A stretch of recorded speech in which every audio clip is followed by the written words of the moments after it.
May the Lord be with you. This is Pastor Ryan Stout here at St. Peter's Lutheran Church, and this is our weekly reflection for this fourth week in Lent.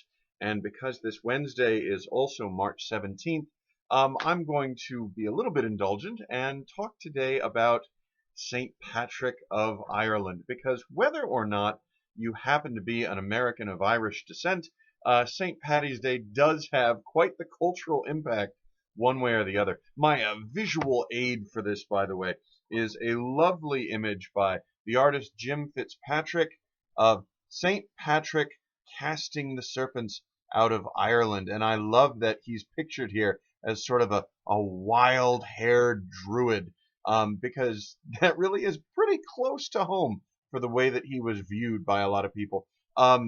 You probably know this, but St. Patrick didn't actually drive the snakes out of Ireland. There were no snakes in Ireland, and this legend only got attached to him centuries after his death, so please don't blame him. But it is symbolic of the light of the gospel driving out ignorance and wickedness. And we'll talk a little bit more about the relationship between Christianity and the Druidic faith in just a moment or two.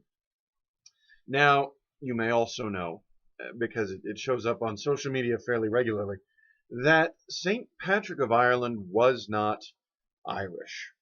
He was probably of Celtic descent. He was a Briton, which we would today call Welsh, living in the island of Great Britain under Roman rule. And we know that Patrick's parents, well, first of all, they must have been fairly well-to-do, because Patricius derives from the same root as patrician, decently well-off people. And we know that his folks were Christians, but that Patrick as a child didn't give a whole lot of thought to religion one way or the other. Alas, the day came, he was still rather young, when he was captured by Irish pirates who came over from Ireland to Britain, grabbed him, took him home, sold him into slavery, and he then spent several years in deprivation, exposure, and isolation, because the guy who bought Patrick used him as a shepherd, way out in the fields, taking care of sheep. And in his desperation, in his loneliness, Patrick turned to the faith of his parents. He learned to pray. He called out to God in the name of Jesus Christ. And the story goes that one day he got a response, as it were. He was instructed by God to flee his slavery, a very dangerous endeavor indeed, but he snuck away from his master. He hid by day, traveled by night, and guided by his vision, he eventually came to the shore, where he found a ship right where God said it would be. And I don't remember the the exact nature of the miracle that occurred, but effectively Patrick convinced these people on the ship, this crew, even though they were pretty sure he was an escaped slave, to take him with them. And in this way, Patrick escaped from Ireland and made it back to Europe, to the continent, where eventually he was ordained as a priest and a bishop in the church. The story goes that Patrick then had a dream, many years having passed, of a slave back in Ireland begging him to come over and free them. So Patrick returned to Ireland, now as a bishop to the very people who had enslaved him, and using nothing other than the force of his witness and of his preaching, and if legends are to be believed, a bit of miraculous displays of divine power, Patrick set about converting the island of Ireland. There were surely Christians there before him, but he's the one who really sort of gave it an organization, gave it a structure, gave it a character around whom people could rally. Patrick, it is said, brought a Christianity that faced the magic of the Druids. In Ireland, the force of a god's power was often seen in cursing, right? The Druids would have curse battles. And Patrick, with, the one true God on his side, got a lot better at cursing than them, as the legends tell. He cast out demons such as Crom Cruach. He lit his Easter fires at a time when they were forbidden, and it said that when the pagan kings came to drive him away and slaughter his followers, he was able to transform them into deer so that they fled. All of which is to say that Patrick and Christianity were viewed very much like Druids and the existing Celtic faith. This was not some militant conquering army coming in and wiping out the indigenous beliefs of the people. Rather, it was the Druids themselves, the learned priestly class of the Gaels, the Irish Celts, who converted to Christianity and who viewed the great saints of Ireland indeed as Druids fulfilled.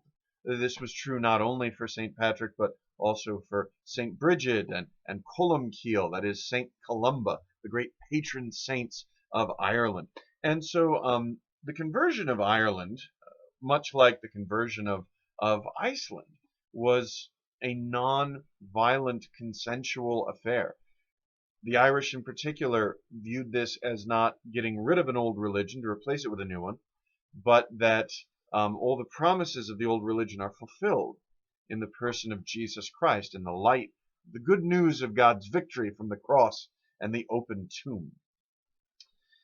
This is the faith that sustained Ireland through centuries of domination by the English, by Normans, and by Vikings, and indeed by Welsh, because those Welsh Anglo-Norman conquerors from Wales came back and did a bit of conquering of their own on Ireland in later centuries. And this twin inheritance of Christian and pre-Christian faith has come to define Ireland for both good and ill down to this very day. It was the Catholicism, the Roman Catholicism of the Irish, that helped them finally win independence from the United Kingdom, in all but the north, of course.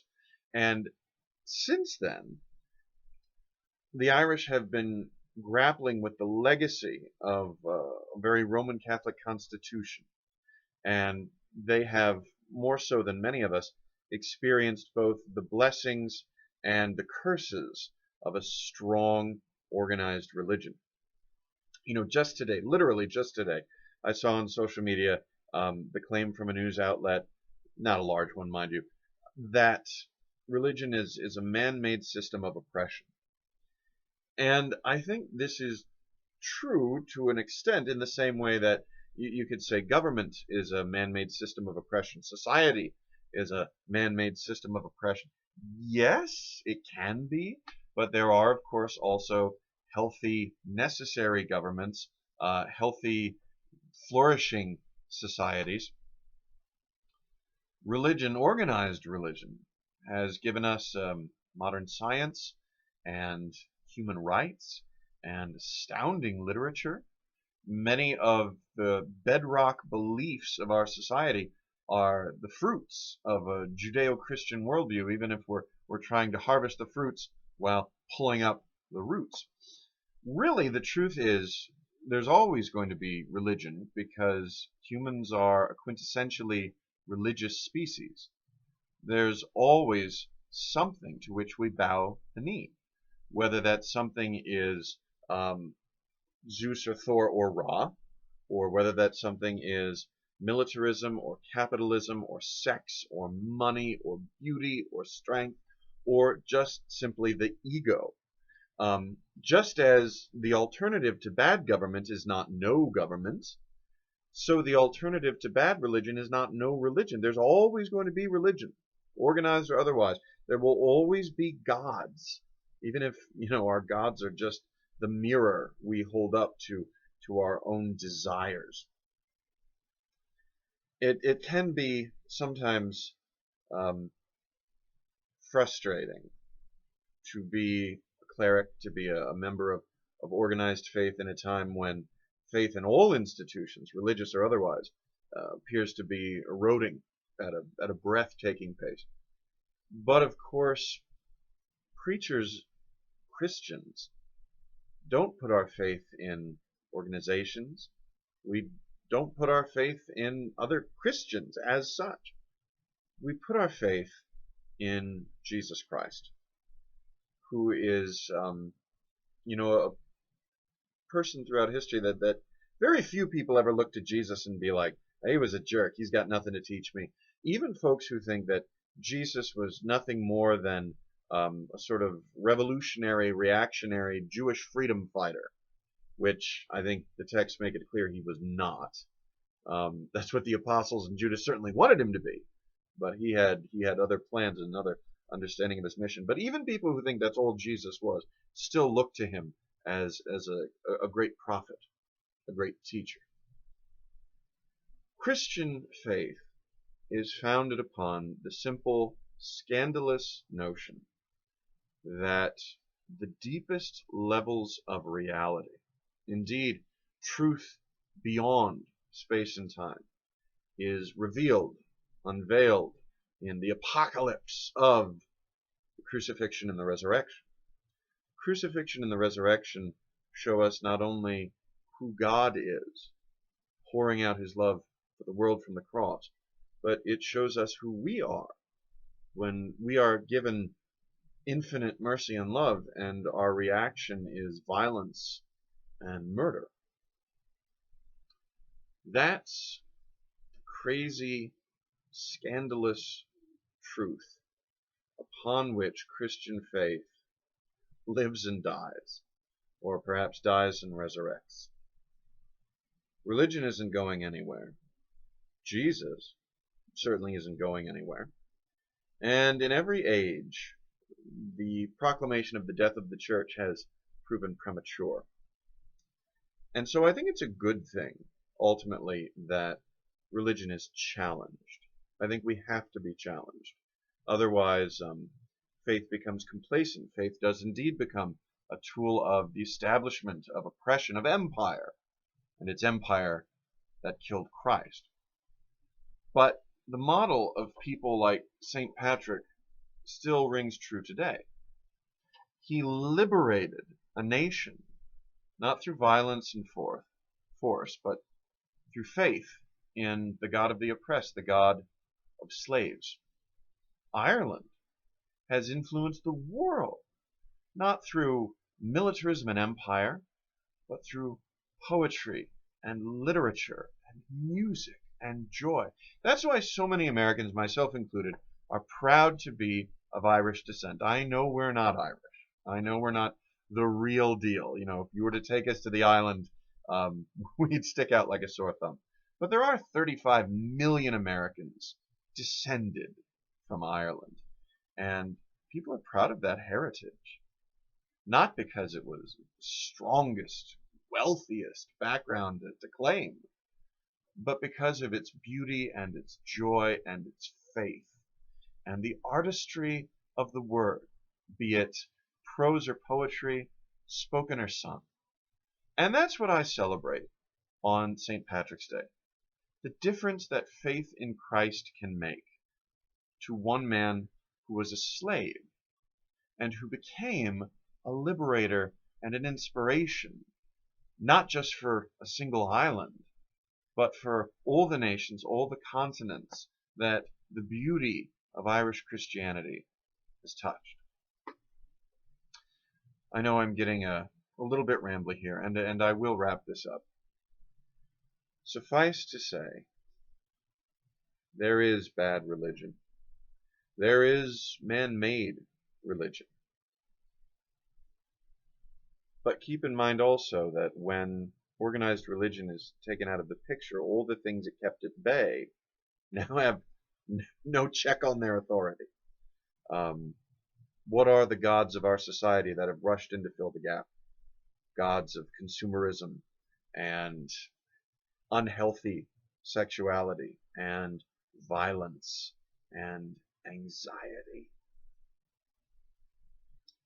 God will always be here to liberate us from everything that enslaves us, even if what enslaves us is our pocketbook and all the screens we can't stop staring at. Anyway, it's just a thought. Enjoy St. Patrick's Day. Enjoy the leprechauns and the green beer. But ever keep your mind, in the back of your mind, on the one it celebrates. Not St. Patrick himself, but Jesus Christ, Patrick's liberator and Lord. All right. In Jesus. Have a good one. Bye for now.